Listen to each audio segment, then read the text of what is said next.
Okey, Assalamualaikum dan selamat pagi terlebih dahulu. Saya mengucapkan selamat menjalani ibadah puasa dan insyaAllah tak lama lagi kita akan menyambut ketibaan Syawal. So hari ini sebelum Hari Raya, customer ni datang buat appointment daripada KL juga, daripada Sentul.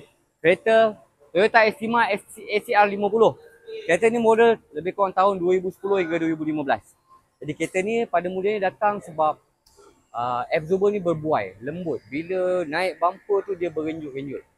Jadi bila kita masuk dekat tester machine, kita test depan kiri, depan kanan, belakang kiri, belakang kanan.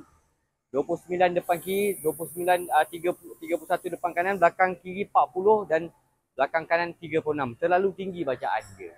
Jadi dengan bacaan macam tu, sebab itulah kereta ni berbuai. So bila kita buka, you guys boleh tengok form yang kami tekan. Bahagian depan yang bacaan 20 lebih, 30 lebih tu, dan yang belakang bacaan sampai 40 lebih sampai 30 lebih, you guys boleh tengok memang lembut. Jadi bila lembut memang tak sedap bawa. So untuk mempercepatkan proses, kita adakan ready stock untuk kereta-kereta ni. So kita sebelum kami pasang, kami test tekan dulu.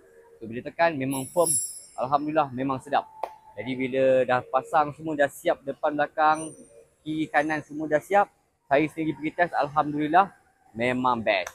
Jadi selepas itu saya tak puas hati lagi, masuk dekat tester machine, kita dapatkan bacaan dia. You guys boleh tengok depan 15, depan kiri 15, depan kanan 16, belakang kiri 19 dan belakang kanan 20. Jadi semua bacaannya di bawah 20. Barulah keadaan kereta tu lebih tegap. So kepada you guys, kalau nampak video ni lalu dekat wall korang, jadi korang kena stop, kena tengok apa yang saya explain dulu, baru you guys boleh scroll. Okay? So kalau you guys menggunakan MPV Estima AGH30 Velfire ada rasa berbuai, jangan risau. Ini dah tempat dia. You guys boleh klik link di bio saya ataupun dekat paparan skrin ni ada nombor saya.